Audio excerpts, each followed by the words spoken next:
Good morning mga ka-Jumega. So madaling araw pa lang ngayon, no, mga 12 o'clock pa siguro.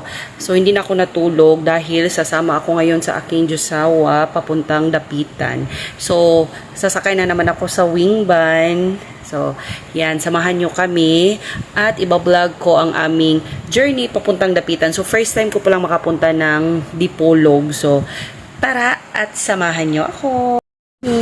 So dadaming ko sa amis karon. So na po ka-vlog ganina kay nakatulog ang inyong ka-Jumega. So nanami diri sa Lapang muna ang inyong tawagin ka-Jumega. sa So, may usamis. piyaya tayo. Yan ang lalapangin natin for today's video. Dahil haba-haba pa ang ating biyahe. May usamis. Yan, Wato ang pa mi sarap ng o piyaya. So free lang yan sa Dipolog. bread na So binili namin. kana lang sa Lapangers na. After ng lapangers ni ka-Jumega Bell. So yan, going na tayo sa Dipolog. So konting video lang, clips para pangdagdag sa ating content.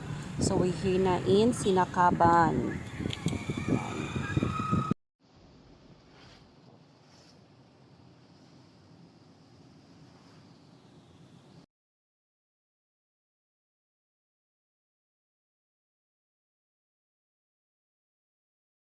So we're here na in Jimenez. Then maghanap kami ng asa mi mukaon kay wa pa mi breakfast. Then akong junakis natulog diya sa kilid. So, di ba?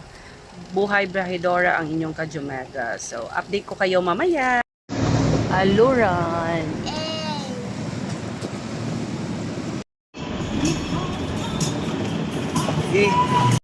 Update guys, so we're here na in Calamba.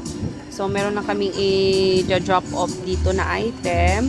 And then Gogora na kami going to Dipolog. So first time ko palang nakarating dito na area.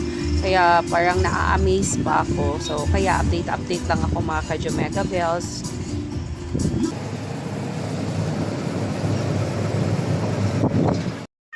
Update mga ka-Jumega. So nandito na kami ngayon sa Dipolog. So Dipolog, here I am. Char. So yan, gusto ko sanang gumala pero guys, hindi kaya Bells kasi nga grabe sobrang init ngayon dito sa Dipolog. Grabe kahit dito, o tignan nyo.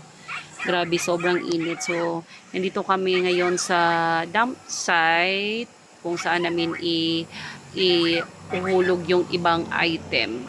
So isip-isip muna kung saan tayo pwedeng kagala, di ba? Kasi sobrang init talaga, hindi kaya carry bells.